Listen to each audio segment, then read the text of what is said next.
Bismillahirrahmanirrahim. Assalamualaikum warahmatullahi wabarakatuh. Kami dari kelompok 2 akan mempresentasikan materi yang berjudul penyakit jantung koroner. Sebelumnya, perkenalkan nama saya Laura. Saya Musfina Yusuf. Saya Priyana Amin. Saya Putri Ningsi. Saya Rizky Tulisan. Di sini kami akan mempresentasikan materi kami. Baik, saya akan menjelaskan pengertian penyakit jantung koroner. Penyakit jantung koroner atau PJK merupakan kondisi serius yang dapat menyebabkan kerusakan jantung dan meningkatkan risiko serangan jantung. PJK terjadi ketika arteri koroner yang memasuk darah ke jantung tersumbat atau menyempit oleh plak. Kemudian di sini ada penyebab penyakit jantung koroner. Yang pertama itu ada faktor resiko, yang dimana faktor resiko itu meliputi kebiasaan merokok, tekanan darah tinggi, kolesterol tinggi, diabetes, obesitas, dan kurang olahraga. Kemudian yang kedua itu ada penumpukan plak, yang dimana plak adalah lapisan lemak, kolesterol, dan zat lainnya yang menumpuk di dinding arteri koroner. Seiring waktu, plak dapat mengeras dan menyempitkan arteri. Kemudian yang ketiga, riwayat keluarga. Riwayat keluarga itu dengan penyakit jantung koroner dapat meningkatkan risiko seseorang untuk mengembangkan penyakit ini. Kemudian yang keempat, usia dan jenis kelamin. Risiko meningkatkan seiring bertambahnya usia, pria cenderung lebih berisiko dibandingkan wanita. Kemudian ada faktor penyakit jantung koroner. Yang pertama itu melalui penumpukan plak, yang dimana penumpukan plak itu terjadi di dinding arteri koroner yang mengakibatkan penyempitan arteri dan gangguan aliran darah ke jantung. Kemudian masuk ke iskemia.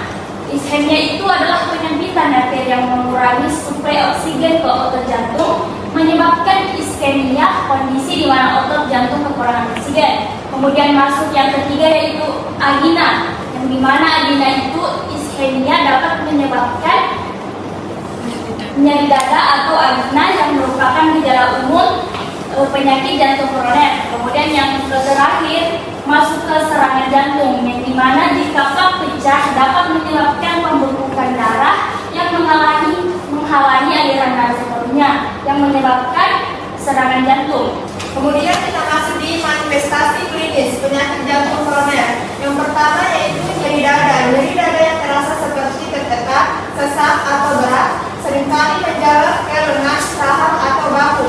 Kemudian yang kedua sesak napas, kesulitan bernapas terutama saat beraktivitas atau ketika berbaring. Kemudian yang ketiga yaitu kelelahan, rasa lelah yang berlebih dan tidak bisa meskipun dalam aktivitas ringan. Kemudian diagnosa perawatan prioritas pertama. Yang pertama nyeri akut berhubungan dengan iskemia miokard, yaitu nyeri dada, sesak napas, berkeringat dingin, gelisah, dan perubahan tekanan darah. Kemudian yang kedua, kecemasan berhubungan dengan ancaman kematian, yaitu takut akan serangan jantung, khawatir tentang prognosis, dan ketidakpastian tentang masa depan. Baik, selanjutnya diagnosa keperawatan prioritas 2. Yang pertama, intoleransi aktivitas berhubungan dengan gangguan aliran darah ke otot jantung, rasa lelah, sesak napas, nyeri dada, dan perubahan tekanan darah saat beraktivitas. Yang kedua, defisit pengetahuan berhubungan dengan kekurangan informasi tentang penyakit jantung koroner dan pengelolaannya, kurang memahami kondisi, pengobatan, dan gaya hidup yang perlu diubah. Selanjutnya, diagnosa keperawatan 3. Resiko tidak patuh pada terapi berhubungan dengan kurangnya dukungan sosial dan ketidakpahaman terhadap pentingnya terapi. Tidak konsisten dalam mengonsumsi obat, tidak mengikuti anjuran dokter, dan tidak melakukan gaya hidup sehat. Selanjutnya, resiko gangguan perfusi jaringan berhubungan dengan gangguan aliran darah ke jantung, resiko serangan jantung, stroke, dan komplikasi lainnya karena gangguan aliran darah ke jantung. Selanjutnya, intervensi perawatan untuk diagnosa prioritas 1. Yang pertama, pantau tanda vital. Pantau tekanan darah, denyut nadi, respirasi, dan suhu untuk mendeteksi perubahan dan memantau efektivitas terapi. Yang kedua, berikan oksigen. Berikan oksigen tambahan untuk meningkatkan suplai oksigen ke jantung dan membantu meredakan nyeri dada. Yang ketiga, berikan analgesik seperti nitrat atau morfin untuk mengurangi nyeri dada dan meningkatkan kenyamanan pasien. Yang terakhir, tingkatkan posisi. Tinggikan posisi kepala tempat tidur untuk memudahkan pernapasan dan mengurangi beban kerja jantung. Intervensi perawatan untuk diagnosa prioritas 2. Yang pertama, pantau tanda vital. Pantau tekanan darah, denyut nadi, dan respirasi dan suhu untuk mendeteksi perubahan dan memantau efektivitas terapi. Yang kedua, berikan istirahat. Dorong pasien untuk beristirahat secara teratur dan menghindari aktivitas yang membuat mereka lelah. Yang ketiga, anjurkan modifikasi aktivitas. Bantu pasien dalam menentukan tingkat aktivitas yang aman dan bertahap, meningkatkan aktivitas sesuai toleransi. Dan yang terakhir, tingkatkan posisi.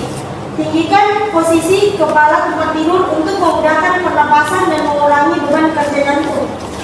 Kemudian yang terakhir yaitu intervensi keperawatan untuk diagnosa prioritas 3. Yang pertama, kolaborasi dengan tim medis. Ini bekerja sama dengan dokter dan tim medis lainnya untuk menentukan terapi yang tepat dan memantau efektivitas terapi. Kemudian yang kedua, berikan edukasi. Berikan informasi tentang penyakit jantung koroner, pengobatan, dan gaya hidup yang perlu diubah. Kemudian yang ketiga, dorongan adherensi. Motivasi pasien untuk mengikuti pengobatan, melakukan perubahan gaya hidup, dan mematuhi jadwal kontrol. Kemudian yang terakhir, sediakan dukungan. Berikan dukungan emosional dan praktis kepada pasien dan keluarga untuk membantu mereka mengatasi tantangan penyakit jantung koroner. Baik, itulah tadi hasil presentasi kami. Lebih dan kurangnya mohon dimaafkan. Wabillahi taufiq wal hidayah.